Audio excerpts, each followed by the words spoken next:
The abandonment wound is one of the core wounds that most people have. There's a few others, there's actually many others, but I feel like the abandonment wound is one of the core ones. And so I want to talk to you guys a little bit about how this can show up and what it could mean. And it doesn't have to be physical abandonment. This could be an emotional sense. And this could be just maybe everything was fine physically. Maybe they were there for you physically, but maybe they were going through something internally. Your parents is what I mean, or your caregivers. And maybe internally, their energy just wasn't fully present with you. And as children, we pick up on this.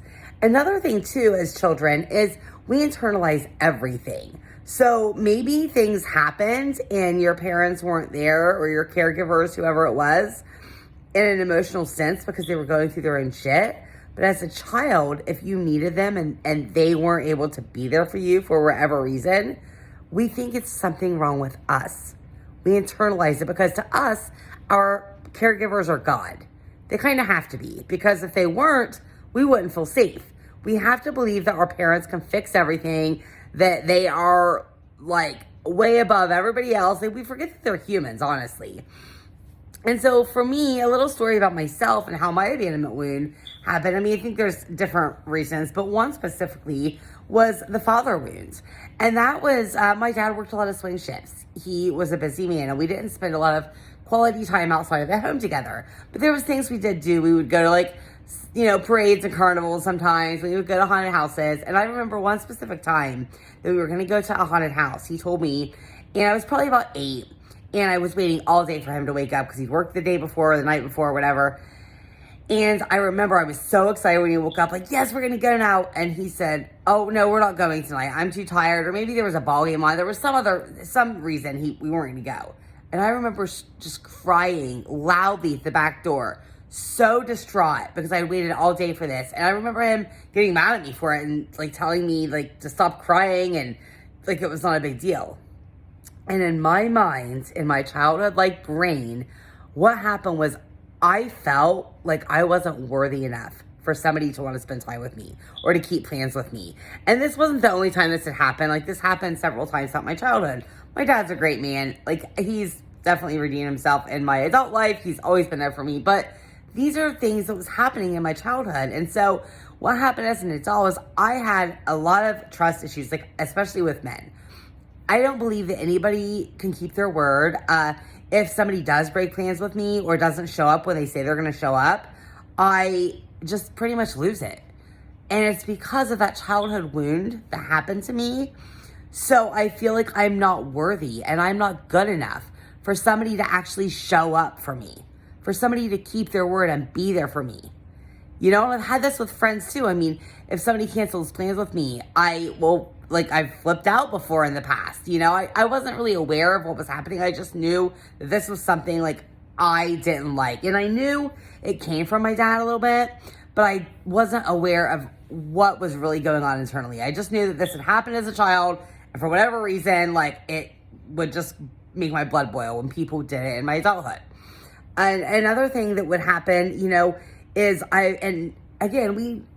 we meet people because there are assignments, and they are brought into our life so that we can heal inner wounds. And so when we're willing to face that, we can actually heal and we can move on. And so in my life, I've attracted a lot of people who are very, I hate to say back and forth, but for lack of better terms, back and forth. And what I mean by that is, I've met a lot of people who are very, like, avoidant attachment. And they oftentimes have to go off by themselves when things get rough or when they are feeling something internally. And I'm talking about even friends, boyfriends, whatever.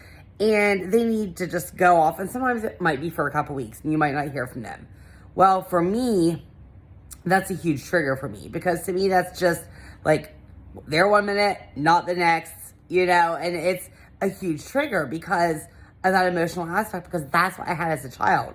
And I think I had it with my mom too. My mom, she had a lot of her own wounds that she was dealing with from childhood. And, she was in a marriage that I don't think was super happy.